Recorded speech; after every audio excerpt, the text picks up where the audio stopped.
Hello students. Last class में हम लोगों ने जो है methods of valuation of goodwill read किया था, जिसमें मैंने आपको जो है फर्स्ट मेथड बताया था एवरेज प्रॉफिट मेथड, और किस तरीके से जो है गुडविल फाइंड आउट करते हैं एवरेज प्रॉफिट मेथड से, ये मैंने आपको बता दिया था। और उसके जो न्यूमेरिकल थे, इलस्ट्रेशन थे, वो मैंने आपको दो जो है करवा दिए थे। अब जो नेक्स्ट न्यूमेरिकल है, ठीक है, नेक्स्ट इलस्ट्रेशन है, वो करेंगे। तो क्वेश्चन नंबर 5 की एक बार स्टेटमेंट देख लेते हैं, देन उसका सॉल्यूशन जो है देखेंगे। फिर देखिए, इलस्ट्रेशन जो 5 है वो एक बार आप अपनी बुक के अकॉर्डिंग चेक कर लेना, ठीक है। ये आगे पीछे हो सकता है सीरियल नंबर में, कोई ऐसी प्रॉब्लम नहीं है।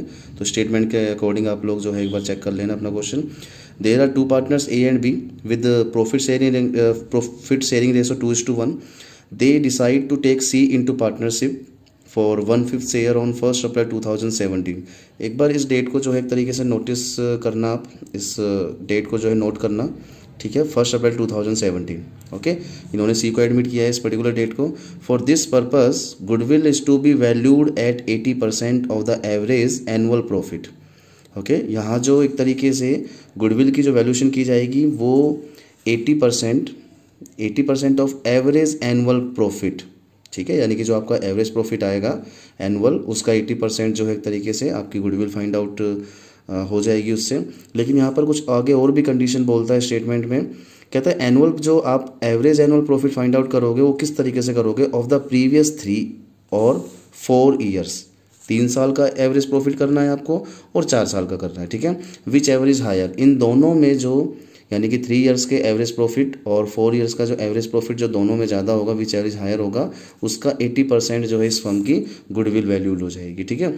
तो यहाँ पर जो है मैंने आपको बताया था लास्ट क्लास में कि जो नीड होती है गुडविल के वैल्यूएशन की वो किस किस कारण से होती है। तो उसमें मैंने आपको बताया था change in profit sharing ratio में भी जो है गुडविल की वैल्यूएशन की नीड होती है, और जो आपका एडमिशन ऑफ ए पार्टनर होता है उसमें भी। तो यहाँ पर जो है एक तरीके से change in profit sharing ratio वाला केस नहीं है, यहाँ पर एडमिशन ऑफ पार्टनर वाला केस है, ठीक है। एक न्यू पार्टनर जो है एक तरीके से एडमिट हो रहा है, जिसके कारण ए और बी जो है अपने ओल्ड फर्म की जो है गुडविल को ये वैल्यूड करेंगे, यानी कि न्यू फर्म की जो गुडविल है वो वैल्यूड हो जाएगी, ठीक है। किस तरीके से वो मैंने आपको बता दिया। आपको first of all last 3 year, देखिए इस चीज़ को भी नोट करना, previous 3 year, previous last 3 year, okay.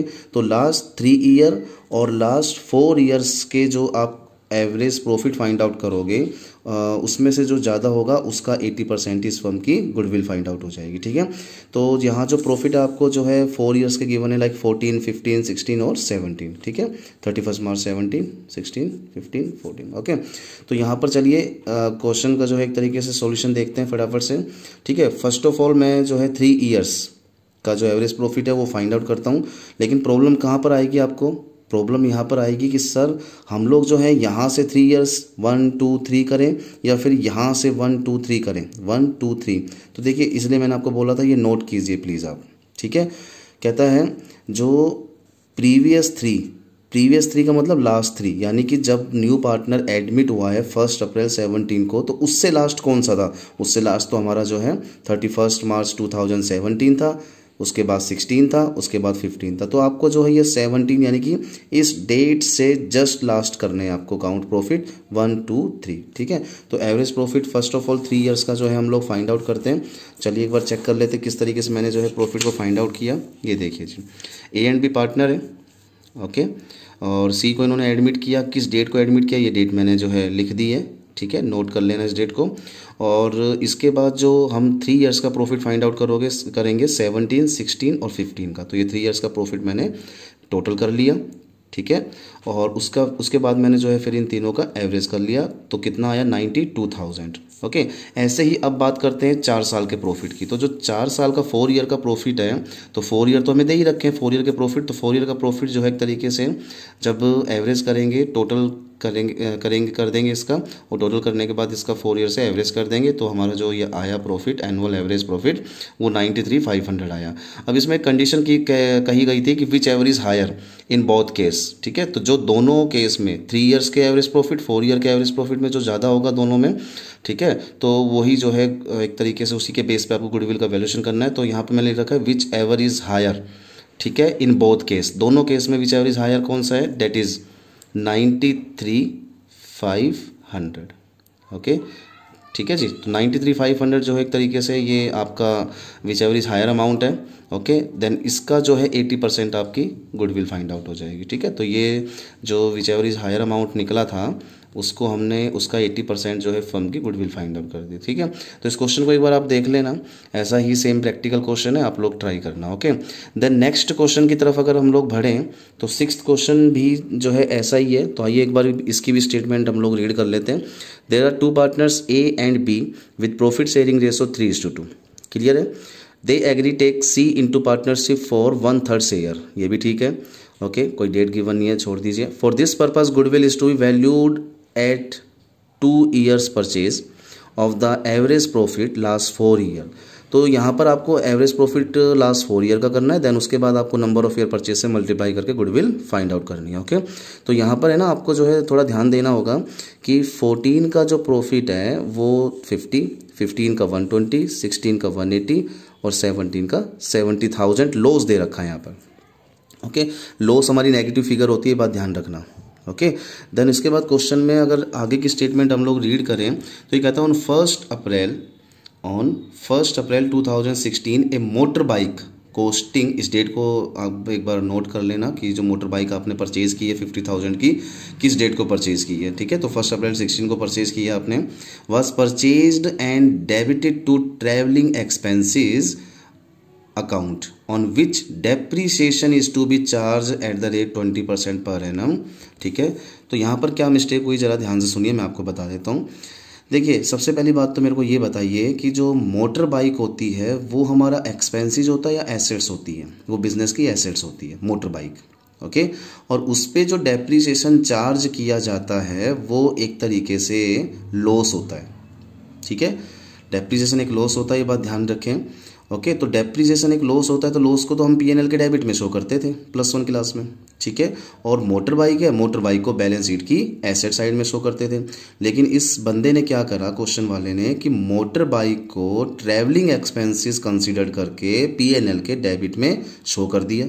ठीक है, अब एक बात बताइए, जब 50,000 का अमाउंट P&L के डेबिट में शो करोगे तो आपका जो नेट प्रॉफिट आएगा वो जो है रिड्यूस नहीं हो जाएगा, कम नहीं हो जाएगा, डिक्रीज हो जाएगा।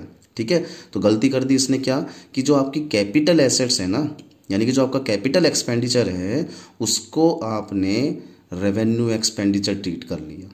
ठीक है, एक बात ध्यान दीजिए, रेवेन्यू एक्सपेंडिचर डेली रूटीन के एक्सपेंडिचर होते हैं, P&L के डेबिट में आते हैं। कैपिटल एक्सपेंडिचर बैलेंस शीट की एसेट्स में जाते हैं। ठीक है, जो एक बार किए जाते हैं। ओके, तो यहाँ पर मोटर बाइक आपने परचेज़ की, ये कैपिटल एक्सपेंडिचर है, ये एसेट्स है, इसलिए आपको P&L के डेबिट में नहीं शो करना चाहिए था, लेकिन क्वेश्चन वाले ने गलती कर दी। इस मिस्टेक को हम सुधारेंगे। ठीक है, बैलेंस शीट की एसेट साइड में शो कर देंगे, कोई दिक्कत नहीं है। लेकिन एक गलती और करी उस बंदे ने, क्या कि इस पर 20% के हिसाब से डेप्रीसिएशन चार्ज करना वो बंदा भूल गया। Okay, right. चलिए, तो एक बार जो है इस मिस्टेक को सुधारना है हमें। डेप्रीसिएशन चार्ज नहीं किया, अब हम करेंगे। 50,000 के मोटर बाइक को ट्रैवलिंग एक्सपेंसेस कंसिडर कर लिया, नहीं करना था तो ठीक है, अब हम कर देंगे। ओके, लेकिन किस डेट को? 1 अप्रैल 16 को। ओके, चलिए तो गुडविल फाइंड आउट करते हैं, आइए। ठीक है जी, चलिए एक बार इसका सॉल्यूशन देख लेते हैं। ये देखिए, A and B partner with profit sharing ratio 3:2 and C जो है 1/3 शेयर के लिए फर्म में एडमिट हो गया। ठीक है जी, अच्छी बात है। और उसके बाद जो है profit for the year ended 31 मार्च 14 का आपको कितना गिवन है? 50,000। देखिए जी, मैंने आपको ये दिखा रखा है, ये क्वेश्चन में एक बार आप लोग देख लेना। 50,000 है, 120 है, 180 है, 70,000 लास्ट ईयर का लॉस है। ओके, तो यहाँ पर जो है profit for the year ended 15 की बात करें तो कितना था? 1,20,000। ठीक है, profit for the year ended अगर 31 मार्च 16 की बात करें तो कितना था? 180। ये भी अच्छी बात है। लेकिन ये loss for the year ended 31 March 17 कितना था? लॉस 70,000। अब तुम कहोगे सर ये ब्रैकेट क्या है? ब्रैकेट भैया, ब्रैकेट में अकाउंट में है ना प्लस माइनस का मार्क हम लोग नहीं लगाते हैं, जो नेगेटिव फिगर होती है उसको ब्रैकेट से शो करते हैं। ओके, तो यहाँ लॉस है, नेगेटिव फिगर है, तो मैंने इसको ब्रैकेट से शो कर दिया। ओके, अब जरा मैं आपको ये बार बार बता रहा था कि भैया उस डेट को जो है एक तरीके से नोट कर लेना, मोटर बाइक वाली को काम आएगी। ठीक है, तो ये जो डेट थी ये थी हमारी 1 अप्रैल 16। ठीक है। इसका फाइनेंशियल ईयर कौन सा हो जाएगा, इसका financial year sir 1 April 16 to 31 March 17, यानी कि 16-17 वाले प्रॉफिट में गड़बड़ हुई है। ठीक है, 16-17, 16-17, तो 16-17 में तो हमें लॉस हुआ था। ये देखिए 16-17 ये वाला ईयर कब स्टार्ट हुआ होगा, ये 1 अप्रैल 16 को स्टार्ट हुआ होगा। ठीक है, एंडिंग कब हुई होगी इसकी, 31 मार्च 17 को। तो ये जो है एक तरीके से लॉस जो है हमारा 70 का हुआ। तो हमने क्या करा, हमने मोटर बाइक को परचेज़ किया और एसेट्स में डालने की बजाय पीएनएल में डाल दिया। तो हम क्या करेंगे, इसको ऐड बैक कर देंगे, क्योंकि उस टाइम तो आपने लेस कर दिया था। पीएनएल के डेबिट में शो करने का मतलब लेस करना होता है। ओके, तो उस टाइम हमने लेस कर दिया था, लेकिन इस मिस्टेक को हमें रेक्टिफाई करना है, तो अब ऐड कर देंगे। Right, okay. डेप्रीसिएशन इस मोटर बाइक पे हमने चार्ज नहीं किया था, एक ये लॉस होता है, तो अब इसको चार्ज करना पड़ेगा। तो डेप्रीसिएशन पीएनएल के डेबिट में से माइनस करते हैं। ठीक है, तो हमने ये डेप्रीसिएशन चार्ज किया। तो 50,000 की कॉस्ट पे 20% per annum depreciation full year का, क्योंकि 1 अप्रैल 16 को मोटर परचेज़ की थी आपने, तो पूरे 12 मंथ का डेप्रीसिएशन चार्ज करोगे। अगर आप बीच में करते तो बीच के हिसाब से करते, ठीक है, मंथली। तो यहाँ पर फुल ईयर का डेप्रीसिएशन चार्ज कर दिया, डेट इज़ 10,000। अब 10,000 तो नेगेटिव फिगर है। ठीक है, पीएनएल के डेबिट में शो करते हैं हम लोग। ओके, ये वाली। तो देखिए इनकी एडजस्टमेंट जब हम करेंगे तो 70,000 माइनस 50 और ये 10 माइनस का, तो कितना आ जाएगा 30,000। अभी भी 30,000 नेगेटिव फिगर है, इट मीन्स लॉस है। ठीक है, तो अब इन 4 साल के प्रॉफिट लॉस का अगर हम एडजस्टमेंट करेंगे तो कितना आ जाएगा 3,20,000, डेट इज़ टोटल। ठीक है, अब 320 टोटल आया, अच्छी बात है ये। इसके बाद अगर हम लोग जो है बात करें किसकी, एवरेज प्रॉफिट की 4 ईयर का, तो एवरेज प्रॉफिट जो है कैसे फाइंड आउट करते हैं, टोटल 3,20,000 डिवाइडेड बाई 4 ईयर्स। ठीक है, क्योंकि 4 ईयर का ही प्रॉफिट था, तो प्रॉफिट हमारा एवरेज कितना आ गया 80,000। और जो नंबर ऑफ ईयर परचेजेस हमें क्वेश्चन में गिवन है वो 2 ईयर्स है। मैं आपको दिखा देता हूँ नंबर ऑफ ईयर परचेज जो है कहाँ पर क्वेश्चन में गिवन है। ठीक है जी, चलिए एक बार जो है क्वेश्चन में देख लेते हैं, स्टेटमेंट रीड कर लेते हैं। ये रहा। ठीक है, valued at 2 year purchases of average profit last 4 year. तो हमने पहले लास्ट 4 ईयर का एवरेज प्रॉफिट किया, फिर इसको मल्टीप्लाई कर दिया कितने से, 2 से। तो ये फर्म की जो है 160,000 गुडविल जो है फाइंड आउट हो गई। ओके, तो यार आप जो है इसको कर लेना। ओके, ठीक है जी। चलिए नेक्स्ट आपका एवरेज प्रॉफिट मेथड अभी ख़त्म नहीं हुआ है।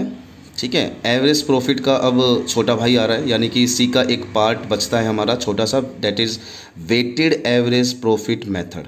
ओके, तो जल्दी मैं बता देता हूँ वेटेड एवरेज प्रॉफिट का मतलब जो है एक तरीके से होता क्या है। देखिए जो एवरेज प्रॉफिट आप लोगों ने रीड किया है उसी का एक पार्ट है आपका weighted average profit method. Okay, formula मैं बाद में बताऊँगा। ठीक है, पहले ये बात सुनिए कि वेटेड एवरेज प्रॉफिट और सिंपल एवरेज प्रॉफिट में क्या डिफरेंस है। ठीक है, दोनों में डिफरेंस ये है कि सर एवरेज प्रॉफिट मेथड तो हम कभी भी का जो है एक तरीके से यूज़ कर सकते हैं, चाहे हमारे प्रॉफिट लॉस कभी इंक्रीज़ हो रहे हो डिक्रीज़ हो रहे हो, कोई ऐसी दिक्कत नहीं है, आप लोग कभी भी यूज़ कर सकते हो। ठीक है, लेकिन वेटेड एवरेज प्रॉफिट मेथड की कुछ कंडीशन है, वो कंडीशन मैं आपको बताता हूँ कि कब यूज़ करना है। ठीक है, और कौन सा बेस्ट माना जाता है। देखिए वेटेड एवरेज प्रॉफिट मेथड जो है वो तब यूज़ किया जाता है जब आपको आपके जो प्रॉफिट्स हैं, ठीक है, वो कंटिन्यू इंक्रीज़ हो रहे हो या डिक्रीज़ हो रहे हो। आप लोग समझ रहे हो, या तो जो आपको जितने भी ईयर्स के प्रॉफिट गिवन है 7 साल के, 8 साल के, 5 ईयर के, वो कंटिन्यू या तो इंक्रीज़ होनी चाहिए या फिर जो है एक तरीके से डिक्लाइन यानी कि जो है एक तरीके से डिक्रीज़ होने चाहिए। ठीक है, तब आप ये मेथड यूज़ कर सकते हैं। दूसरा, अगर आपको क्वेश्चन में वेटेड गिवन है, वेट, ठीक है, अगर आपको क्वेश्चन में वेट गिवन है जैसे 1, 2, 3, 4 इस तरीके से वेट गिवन है, तो भी आप वेटेड एवरेज प्रॉफिट मेथड को यूज़ करोगे। ठीक है, तो ये मैंने कंडीशन बता दी इसकी यूजेस की कि कब यूज़ करने हैं। देन उसके बाद मैं अगर बात करूँ कि सर अगर हमसे ये पूछा जाए कौन सा अच्छा है, तो इन दोनों मेथड में यानी कि एवरेज प्रॉफिट मेथड में और वेटेड एवरेज प्रॉफिट मेथड में सबसे बेस्ट जो कंसीडर किया जाता है, समझा जाता है, वो मेथड है आपका वेटेड एवरेज प्रॉफिट। क्यों? क्योंकि देखिए जो हमारा इसमें प्रॉफिट होता है ना, लास्ट ईयर का जो रिसेंटली प्रॉफिट होता है, ठीक है, लास्ट ईयर का प्रॉफिट होता है, हम सबसे ज़्यादा रैंक उसको देते हैं, सबसे ज़्यादा वेट उसको देते हैं। ठीक है, अब सबसे ज़्यादा लास्ट ईयर के प्रॉफिट को अगर हम जो है एक तरीके से रैंक देते हैं, ठीक है, तो लास्ट ईयर के प्रॉफिट पे ही आप लोग क्या करोगे, फ्यूचर में जो है एक्सपेक्ट करोगे अपनी कि यार मेरे को लास्ट ईयर में इतना प्रॉफिट हुआ है तो फ्यूचर में जो है कितना ज़्यादा ही हो जाएगा। ठीक है, तो इसीलिए जो है एक तरीके से लास्ट ईयर के प्रॉफिट को ज़्यादा वेट देने की वजह से इस वेटेड एवरेज प्रॉफिट को आप लोग क्या करते हो, जो है यूज़ में लेते हो। ठीक है, इसको ज़्यादा अच्छा जो है बेस्ट कंसिडर किया जाता है। ओके, अब मैं बात करता हूँ इसके फॉर्मूले की बात। तो फॉर्मूला एक बार चेक कर लेते हैं। तो weighted average profit is equal to total product of profit. ठीक है, अभी प्रोडक्ट क्या होता है, प्रोडक्ट मैंने आपको जो वो इंटरेस्ट ऑन ड्राइंग्स का जो मेथड था ना, उसमें सिंपल मेथड प्रोडक्ट मेथड में बता दिया, एक बार मैं फिर बता दूंगा। तो यहाँ पर लिख रखा है मैंने टोटल प्रोडक्ट ऑफ प्रॉफिट्स, ठीक है, divided by total of weights. Weights आपको क्वेश्चन में गिवन होंगे। तो ये आपका एवरेज प्रॉफिट आ गया, वेटेड एवरेज प्रॉफिट आ गया। उसके बाद जो है आप क्या करोगे, गुडविल फाइंड आउट करोगे। तो गुडविल के लिए क्या करोगे, जब हम लोग एवरेज प्रॉफिट मेथड से फाइंड आउट करते थे तो हम क्या लिखते थे, average profit into number of year purchases. अब हम कौन सा मेथड यूज़ कर रहे हैं, वेटेड एवरेज प्रॉफिट, तो हम लिखेंगे वेटेड एवरेज प्रॉफिट इनटू में नंबर ऑफ ईयर परचेजेस। ठीक है, तो ये जो है एक तरीके से आपका फॉर्मूला था। अब मैं फटाफट से जो है आपको एक क्वेश्चन इस पे बेस बता देता हूँ। ठीक है, आपके बुक के अकॉर्डिंग। चलिए क्वेश्चन नंबर एक जो है 7th क्वेश्चन है, वो एक बार हम लोग रीड कर लेते हैं। ठीक है जी, the profit of a firm for the last 5 year. तो आपको लास्ट 11-12 का जो 13-14 का प्रॉफिट गिवन है 4350। ठीक है, देन उसके बाद आपको जो है एक तरीके से 52,000, 65,000, 85,000 ये प्रॉफिट आपको गिवन है। ठीक है, तो आप एक बार प्रॉफिट देख लेना, इंक्रीज़ ही हो रहे हैं। ठीक है, पहले आपका 43 था, देख रहे होंगे आप, फिर 50 हो गया, फिर आपका 52 हो गया, 65 हो गया, 85 हो गया। तो यहाँ प्रॉफिट आपका क्या हो रहा है, इंक्रीज हो रहा है, राइट। दूसरी कंडीशन मैंने आपको बताई थी, you are required to calculate the value of goodwill on the basis of 2 year number of purchases. या नंबर ऑफ परचेज दे रखे हैं, ध्यान रखना। Okay, weighted average profit, the weights to be used are 11 के प्रॉफिट को 1 देना है, 12 के 2, 13 के प्रॉफिट को 3 और 14 के प्रॉफिट को 4 और 15 के प्रॉफिट को 5। तो ये वेट आपको गिवन है, तो इसका मतलब आप समझ जाना कि यार वेटेड एवरेज प्रॉफिट मेथड से गुडविल फाइंड आउट करनी है फर्म की। ओके, तो आइए एक बार सॉल्यूशन इसका देख लेते हैं फटाफट से। चलिए देखिए, ईयर्स आपको दे रखे 11, 12, 13, 14, 15 कर लेना। प्रॉफिट्स भी आपको गिवन है, कोई एडजस्टमेंट नहीं है इसमें, ध्यान रखना। ठीक है, एब नॉर्मल लॉस प्रॉफिट वगैरह एक्सपेंस वगैरह कुछ नहीं है, सिंपल है। तो ये प्रॉफिट आपको 5 ईयर के अवेलेबल है। देन इनके वेट्स भी अवेलेबल है कि इस साल के प्रॉफिट को 1 देना है, 2 देना है, इसको 3 देना है, 4 देना है, 5 देना है। ये अपने मर्जी से आगे पीछे मत कर देना, नहीं क्वेश्चन गलत हो जाएगा। ओके, क्योंकि क्वेश्चन में कह रखा है कि 11 के प्रॉफिट को 1 प्रोवाइड करवाओ, 12 के प्रॉफिट को 2 प्रोवाइड करवाओ। ठीक है, देन उसके बाद मैंने क्या करा, वेट का टोटल कर दिया। अब मैं बात करता हूँ प्रोडक्ट्स की। तो प्रोडक्ट की, ठीक है, तो बात करता हूँ मैं प्रोडक्ट की। तो प्रोडक्ट जो है आपका कैसे फाइंड आउट करते हैं, मल्टीप्लाई करके। तो प्रॉफिट, ठीक है, ये मल्टीप्लाई इसका इज इक्वल टू ये। ठीक है, तो 43,000 इंटू 1 इज इक्वल टू ये, 50,000 इंटू 2 ये, 52,000 इंटू 3 दैट इज़ 156, और ये आपका लेना 85 इंटू 5 करके 425। तो आपने टोटल प्रोडक्ट भी निकाल लिया, ये टोटल प्रोडक्ट आ गया, ये टोटल वेट आ गया। अब फॉर्मूला क्या था, फॉर्मूला तो ये था, total product of profit divided by total of weight. तो total product of profit that is 984,000 और टोटल वेट इज़ 15,000। ठीक है, इज इक्वल टू कितना आ गया, वेटेड एवरेज प्रॉफिट कितना आ गया, 65,600। उसके बाद आप गुडविल फाइंड आउट करोगे 65,600 into number of year purchases that is 2। तो पूरी फर्म की गुडविल कितनी आ जाएगी, 131,200। ओके, तो ये आप 3 क्वेश्चन जो है एक तरीके से प्रैक्टिकल के आप कर सकते हैं, एज इट इज़ क्वेश्चन है। ठीक है, एक बार इनको ट्राई करना, देन उसके बाद जो है नेक्स्ट क्वेश्चन हम करेंगे और इसके साथ साथ जो गुडविल का नेक्स्ट मेथड है वो भी रीड करेंगे नेक्स्ट क्लास में। ओके।